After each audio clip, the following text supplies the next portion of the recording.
क्या आप जानते हैं कि जब यीशु मसीह ने समुद्र में तूफान को शांत किया था तो उस समय यीशु मसीह ने आंधी को तो डांटा पर पानी को नहीं। वो तूफान कोई साधारण सा तूफान नहीं था। यीशु मसीह के ज्यादातर चेले मछुआरे थे और वो समुद्र के मौसम के बारे में और आने वाले तूफानों के बारे में बड़ा ज्ञान रखते थे। उन्हें पता होता था कि कब तूफान आ सकता है और कब नहीं, कब समुद्र में सफर करना सेफ है और कब नहीं। तो अगर उस रात तूफान आने के संकेत होते तो चेले उस रात समुद्री यात्रा नहीं करते। मरकुस अध्याय 4 उसकी 37 आयत में लिखा, तब बड़ी आंधी आई और लहरें नाव पर यहाँ तक लगी कि वह पानी से भरी जाती थी। ग्रीक भाषा में, जो कि ओरिजिनल भाषा है जिसमें बाइबल का नया नियम लिखा गया, उस भाषा में मरकुस 4 उसकी 37 आयत में आंधी आई की जगह पर जिस शब्द का इस्तेमाल किया गया है वो शब्द है गिनोमाई, जिसका मतलब है अचानक से। यानी कि वो तूफान अचानक से पता नहीं कहां से आ गया। आसमान साफ था, लहरें शांत थी, पर अचानक से तेज आंधी चलनी शुरू हुई और एक बड़ा तूफान आ गया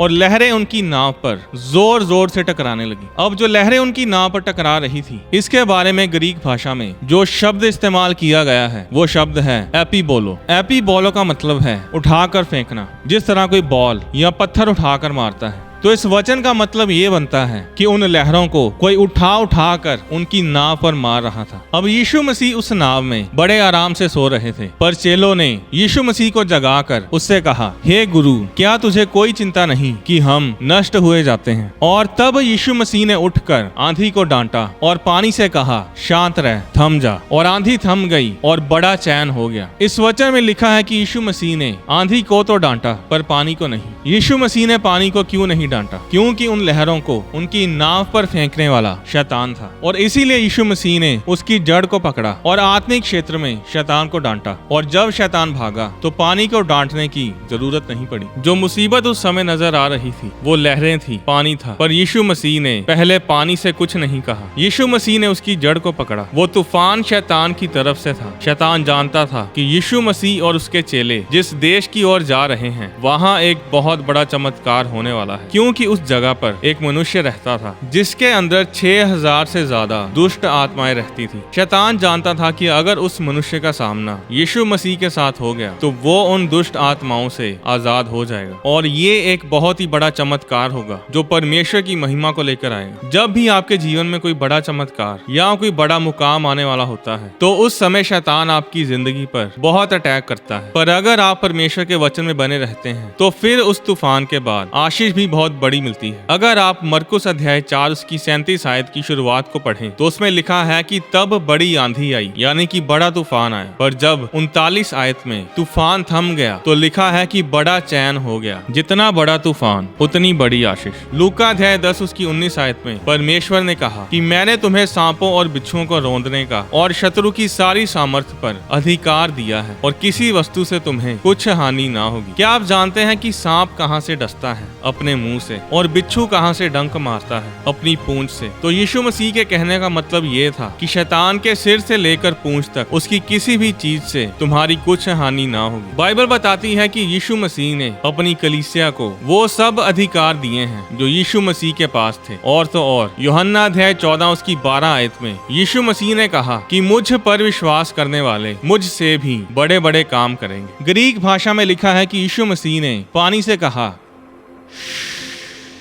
यानी कि शैतान को डांटने के बाद पानी के ऊपर जोर लगाने की जरूरत नहीं पड़ी। यीशु मसीह के उठने से पहले चेलों ने अपना सारा जोर पानी को नाव से बाहर निकालने में और नाव को टूटने से बचाने में लगा दिया, पर किसी ने भी उस तूफान की जड़ पर काम नहीं किया। और आज लोग भी अपनी प्रॉब्लम से बाहर आने के लिए बहुत पापड़ बेलते हैं। अपने घर में शांति बनाए रखने के लिए, बीमारी से चंगाई पाने के लिए, डाइवोर्स से बचने के लिए, शादी करने के लिए, डिप्रेशन से आजाद होने के लिए, फेलियर से बचने के लिए, बच्चे की आशीष के लिए, नशों से आजाद होने के लिए बहुत कुछ करते हैं, पर होता कुछ नहीं। अब ये हमारे हाथ में है कि हमने चेलों की तरह लहरों से लड़ना है या यीशु मसीह की तरह उस मुसीबत के पीछे के शैतान को डांटना है। आपकी जिंदगी में तूफान कैसा भी हो, 90% उसके पीछे शैतान होता है। और आप देखेंगे कि जब आप अपनी प्रॉब्लम्स की जड़ पर काम करोगे और शैतान को डांटोगे तो आपकी प्रॉब्लम्स पर आपका कोई जोर नहीं लगेगा। फिर बस आपको यीशु मसीह की तरह एक इशारा करना है